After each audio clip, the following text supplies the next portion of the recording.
Hello, friends. Welcome to Live at Your Edge. I'm Ashley. It's so good to be back. I was out last week due to travel as well as some winter weather, so it feels really good to be back after a week off. I hope that y'all are doing well and staying warm and safe wherever you are, if you are indeed in a part of the world that is impacted by all the winter weather.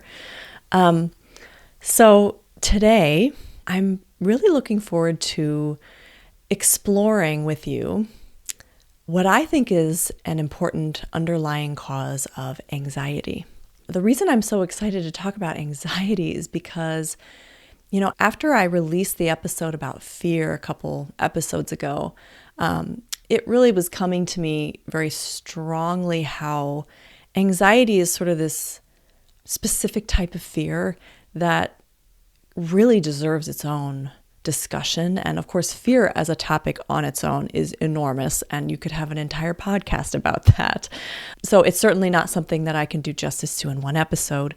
And I think fear is really important. It's something that, like we said on 2 episodes ago, it pervades a lot of our lives, our daily lives.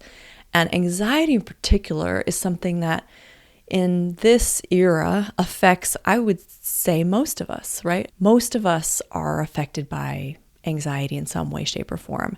But today what I want to talk about is the type of anxiety that is more chronic and that doesn't necessarily always have an identifiable cause. So, I'm not talking about the type of anxiety that is temporary and situational, that arises when there's an actual threat present or when we have situational stress to something that's really demanding and that we don't have enough support, perhaps. I'm not talking about that kind because that kind usually is not dramatically impacting our overall well-being and our mental health the way the more chronic type of anxiety does, right? Chronic anxiety is something that we can be diagnosed with, right? There are so many different things that the medical community will label that as, right? So I'm not going to get into those things. There are a lot of different ways to talk about anxiety. I'm talking more generally, though, about the type of anxiety that can cause us issues in our daily lives, our ability to enjoy our lives, right? Our quality of life, our mental health. One thing that I personally have found to be a bit disappointing about the way our current medical system treats chronic conditions is often it treats chronic issues like they are incurable. And the word incurable is a little bit frustrating to me because what medical doctors are referring to when they say something is incurable is that we cannot give you a pharmaceutical drug that will completely and permanently resolve your symptoms. That is what incurable means. But in my view, I feel like, well, I'm not really asking you for that. Of course you can't provide that. Like, I don't expect you to provide that. What I'm really asking is, are there steps I can take that will help improve my situation, my overall well-being, and sort of help me to get back to where my quality of life is good and I have a restored sense of well-being? That's what I'm really asking. So a lot of times chronic issues are treated as, yes, incurable, right? They can't immediately resolve it with a drug, but they're also saying that it's something that now that you have it, you just have to deal with it forever. My personal opinion about that, and based on the many chronic conditions I have dealt with in my own life, is that once enough healing can happen, oftentimes these conditions go to the background of our lives. And if they're only still functioning, at 5 or 10% of what they could be, to me, that's good enough. That's great, right? I can deal with the last 5 or 10% just through the practices I've learned that help me to take good care of myself, right? But I bring this up because I think the same thing is true for chronic anxiety, which is that often it's treated by the medical community as something we just have. And so sometimes there are a couple treatments offered, but it's considered something that we just have now. And I personally find that to be a pretty disempowering message from care providers, because the reality is that most chronic issues we have can be improved over time. To me, it's not so important if they can be cured, quote unquote, as it is a question of, can they be improved? Can my quality of life improve? So for the case of chronic anxiety, I think because so many of us struggle with this issue, I certainly am someone who has and does. Because of that, it feels really important to talk about, and I don't see some of the root causes of this issue talked about in the mainstream information out there as much as I would like. It is out there to some extent, but I would love it if people were talking about the root causes more, because the power of understanding a possible root cause is that it can guide us to ways that we can provide better care for ourselves, right? So the idea that I want to explore with you today is that chronic anxiety, or the conditions that create chronic anxiety, are often created by trauma, and specifically early life trauma. I'm certainly not going to make the claim that all anxiety is created by trauma, but it does seem to me that more psychologists are starting to coalesce on this understanding of anxiety, that it has roots often in traumatic experiences. So first, I want to pause and get clear about what trauma actually is, because I think that often when many of us hear the word trauma, we immediately think of a sudden or frightening event like abuse, like violence, right? And that is one kind of trauma. But there are also many other ways that the brain experiences trauma. And so I think having a broader understanding of what trauma really is essential here. So trauma happens when we experience emotional distress from situations that overwhelm our capacity to cope. So the key word here is overwhelms. And I like this definition because it focuses on how our brain experiences the situation rather than on the severity of the situation. Do you see what I mean? So it's really all about whether or not our capacity to cope was overwhelmed. And so that means that there are a wide array of life experiences that can create this, right? They can overwhelm our capacity to cope, and it doesn't all look like one thing. There are a wide array of different human experiences. So this can include things like acute event-based trauma, like we talked about before. It can also include things like developmental trauma. This is more specifically the early life trauma that I was mentioning. These are early life experiences. It could be something like the loss of a parent or a family member. It could be also things like attachment trauma, which we've talked about on Live at Your Edge before.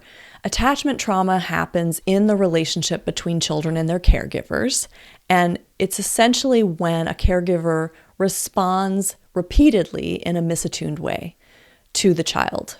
So this is not a particularly dramatic or on the outside frightening event. This could be something more like a caregiver not providing comfort to a child when they're upset, or scolding a child when they're upset, or even something like responding inconsistently to a child. Any of these things can overwhelm a child's capacity to emotionally regulate and to feel safe. There's also physiological trauma. This is also sometimes called medical trauma. So this can happen when there is a chronic health condition or invasive medical treatments, things like that. Anything that essentially causes a loss of bodily safety. There's also collective or systemic trauma, which happens when a group is exposed to a chronic threat, oppression, or instability. So examples of this would be poverty, discrimination, war, displacement, things like that. So this is a sample of types of trauma. This is not every type of trauma, right? But the thing that is so interesting about it is that this wide array of experiences are all encoded in a similar way by the brain.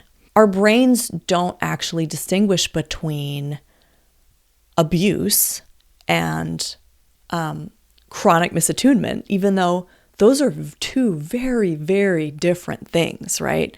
And I think on the outside, those are extremely different, right? We're talking about a parent responding in a slightly misattuned way versus a parent abusing a child. Those are two wildly different things.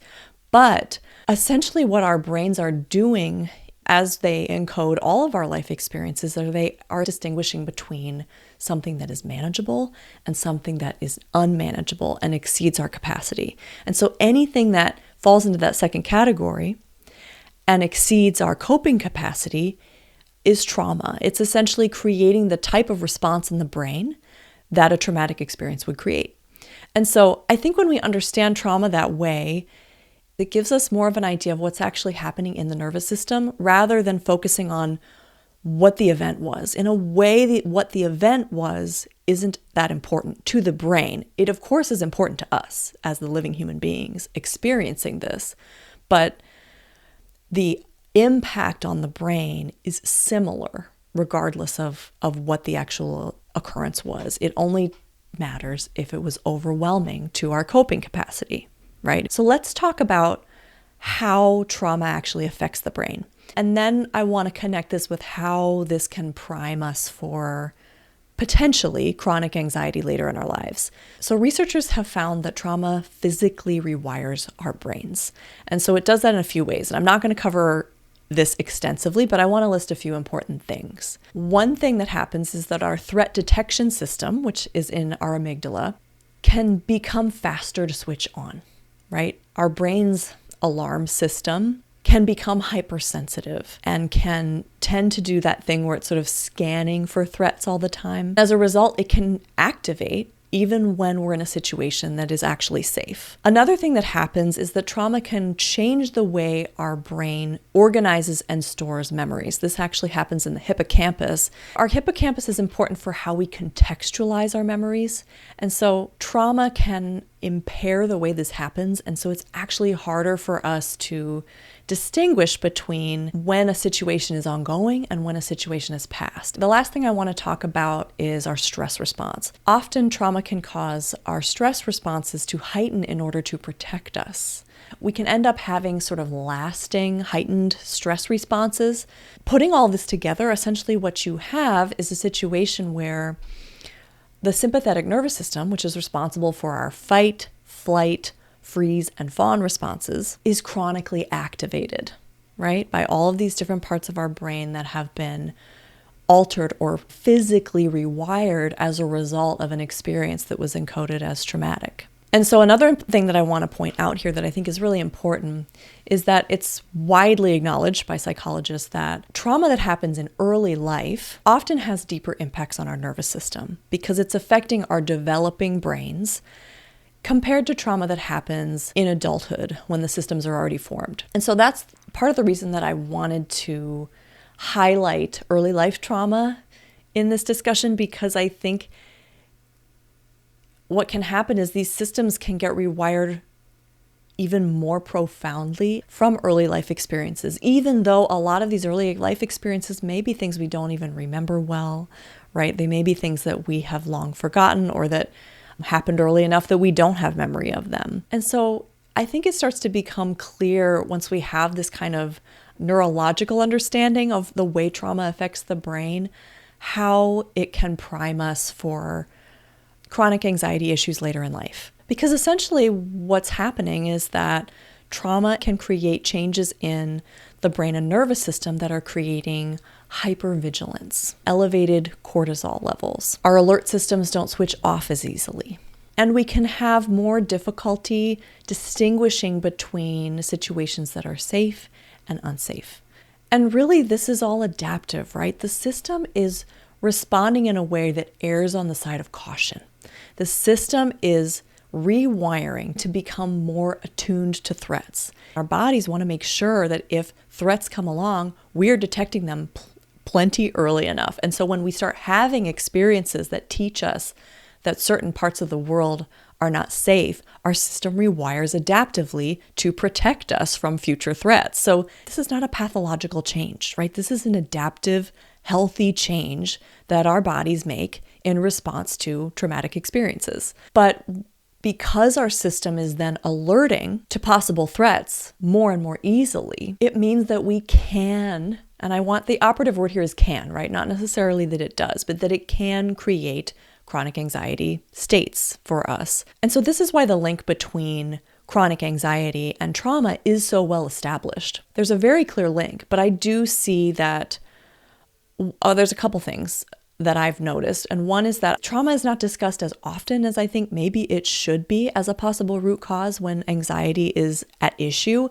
And the other thing is that what I've noticed from the reading that I've done is that often, even when sources are talking about the link between trauma and anxiety very clearly, they're referring to trauma that is more of the acute event-based trauma. And they're often excluding things like attachment trauma. And I think because attachment wounds are so common, I think it's important to include that in the definition of trauma, since our brain does encode all of these experiences in a similar way. And so all that is to say that many of us have some of the conditions that can create chronic anxiety. As far as whether they will or not, people don't, that's not really well understood, but I think it's fair to say that it probably depends on how our exact life experiences layer together, right? Which things happened and when, and how it interacts with our unique nervous systems, right? Because all of us are wired differently and all of our nervous systems have different levels of sensitivity. So, for example, being highly sensitive, being empathic, right, can mean that the same exact experiences are processed more deeply and can create even more profound change in the brain and nervous system than the same experience might have for someone that has a different nervous system wiring, right? There's probably other factors, right? This is honestly complex stuff, and the human being is a complex thing. So I don't want to oversimplify this. I'm trying to be careful to explain that this is one possible root cause and that it's not the whole picture, but I think it's a really important one. I think it's great that more and more psychologists are talking about trauma when looking at chronic anxiety, and that overall it seems like our collective understanding of trauma is improving. But here is the thing I want to share, which is that the reason this lens feels so important to me is because it suggests that chronic anxiety can be improved, healed in some way, right? That it is something that will respond to our care and techniques that help us to address our trauma or resolve our trauma. And I think this is such an important counterpoint to the way, like we discussed at the beginning, psychology and the medical system often treat chronic conditions like chronic anxiety, which is to treat it like it's something that's inherently part of our personality or that it is static or unresolvable, right? I just personally think that's pretty disempowering to those of us who may struggle with this issue. I will also just share on a more personal note that working with my own early life trauma has been one of the most transformative things I have ever done, hands down. It has helped me to, if not shift dramatically my experiences of chronic depression, chronic anxiety, powerlessness issues, self-suppression, internal blockages, like you name it. Learning how to heal trauma has been one of the best things that I have ever done. And of course, it's still ongoing, but the point is that trauma is something that we can work with. It's something that we can find tools to support ourselves in, that we can work on resolving, right? There's a whole field out there about trauma healing. And so there's tons of resources available if we can make the link between the chronic anxiety that we feel in our daily lives that doesn't seem to have a clear source and link it to possible early life trauma. We can start to pull from the trauma healing tools that are out there. But I do want to be a little careful in this whole discussion, not to pathologize anxiety. So the way that our current medical system works is that it conceptualizes what's normal or healthy against what's pathological, right? It wants to make that distinction. And I understand why that is, but what I have learned slowly over time on my own sort of healing path is that seeing ourselves as broken and needing to be fixed sometimes doesn't serve us very well. And so I want to really highlight the fact that when we develop these responses to trauma, like we talked about earlier, these are adaptive. Chronic anxiety, in a way, is an appropriate adaptive response that our nervous system is creating as a result of our previous life experiences. So that's not to say we have to live with it. We can take steps to care for ourselves and to help those responses to go back to being like more background, lower level. But it isn't that there's something wrong with us. It's just that there's something that needs care. In a nutshell, what we're doing when we provide that care, when we're focusing on addressing some of our trauma, is restoring a sense of safety to the nervous system. It's all about nervous system care. Things like reparenting ourselves, which is learning to give ourselves the kind of emotional care that we need, even if we didn't necessarily get it when we were children. But as we learn what that looks like, right, which is a process, it takes time, it takes practice. But as we practice, we can become really skilled at providing for ourselves the kind of nurturing and love and acceptance and compassion to ourselves that we need when we're going through a hard time. The thing that I think is so cool about that is that over time, as we practice this and we get more consistent with our care, our nervous systems, our brains will learn to trust us and to feel safe with us. And that alone is so incredibly supportive to a calm nervous system. We've talked about havening technique on this podcast before. You can definitely refer to previous episodes or look that up online. Trauma-focused therapies like eye movement therapies can be really valuable. These are things like EMDR or ART, which is accelerated resolution therapy. These are evidence-based therapies that have a lot of research behind them, demonstrating how they can help us to reprocess traumatic experiences we may have had. I personally have tried ART with a licensed therapist and found it to be very effective. And it's definitely something I would recommend if it sort of calls to you, or if you have interest in it. Somatic experiencing is another technique that's focused on releasing trauma from the body, from like the physical body. This is something that can be done in a retreat space with a licensed practitioner, or my favorite, at home in your own space. Sometimes it can be helpful to have a guide at the beginning as you get familiar with this, but essentially what we're doing is we're using movement, we're using sound to physically access and move and release the experiences that are stored in our physical body. So The Body Keeps the Score is sort of the famous written work that talks about how trauma is actually stored in our physical tissues. And so one way of accessing trauma is through the body. And so those can be really powerful too. Essentially, everything comes back to the nervous system.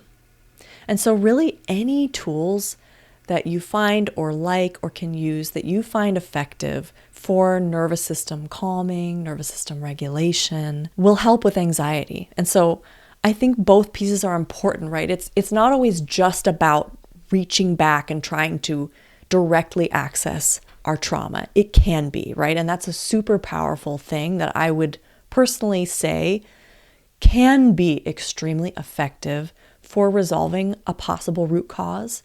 But it's also just about our overall nervous system care, because our nervous system is constantly responding to our environment. And so if we're living in a dysregulated way, where we're constantly having devices in front of our face that's stimulating us all the time, and we've got constant demands cycling through our daily minute-to-minute experience, right? Demands at work, demands at home, internal expectations, internal harshness on ourselves, right? All, that sort of train of not gentle and loving thoughts that we have. And if we're living like this all the time and we're not able to deeply relax, deeply rest, deeply give ourselves permission, it's all interlinked, I guess is what I'm saying. Those things can keep our systems in a chronically alert, vigilant state, because our bodies are not able to sink into a rest state and a calm state. And so, honestly, I'm guessing that most of us have come across nervous system regulation tools, things like breathing practices, right? Deep belly breathing, things like grounding, earthing, bare feet on the ground, on the soil, walking in nature. Finding a great therapist who has a really calm, loving, accepting presence, like having those kinds of people in our lives. There are so many things that are calming and regulating to the nervous system. And so if you do a bit of research there, of course, I'm going to keep bringing them up on the show, but there's just so many out there that I can't possibly cover all of them. And also, we're all so unique, right? So like we all respond to different things. So something that works beautifully for me may not work for you, and something that works for you may not work for others, right? But there are so many techniques out there, and so we can just start there. It doesn't always have to be about, it's not about going back and reliving our traumas, right? It doesn't need to be about that. Sometimes traumas come through the body and we don't even know what the experience was, but if we're doing somatic processing, we'll have the trauma physically release through our bodies, and we don't even actually know mentally what it was that we're releasing, because it doesn't really matter. It's not about grasping onto the past, I guess is what I'm saying. It's not about bringing up or digging up the past. It's about giving ourselves the space to release, to bring love, to bring compassion and tenderness and softness and warmth to ourselves and to our routines, our daily lives, a routine that supports us in feeling calm and safe and regulated. There's almost nothing better for a nervous system that's experienced overwhelming things in the past, things that overwhelmed our capacity. As we get older and mature and grow, we can learn how to better support our systems, how to build resilience in our systems. I hope that this discussion sort of offers a sense of hope, because I really personally don't believe that as human beings we are stuck in an unhealable state. I just don't believe that. It's not been my experience at all. Every single healing experience that I have had has suggested the opposite. I really deeply believe that human beings are designed for healing, for growth, for repriming our nervous systems, right?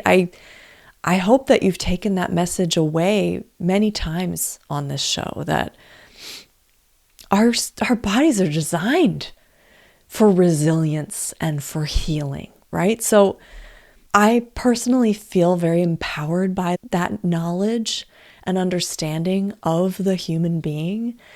And it's only that we need a bit of knowledge, a bit of understanding to be able to collect the tools that we need and start putting them into place so that we can start the rewiring, so that we can start the repair process. And over time, I really believe that we are all capable of restoring ourselves to a point where some of these things that maybe felt like the most dominant daily experiences in our lives and felt like they were decreasing our quality of life can become more background. It's not to say they disappear entirely, but they can become these background factors that only creep up at specific times, and that we've learned what we need in those moments, right? We know how to support ourselves because we've been practicing and learning and working with those experiences. I hope that you've enjoyed this discussion with me.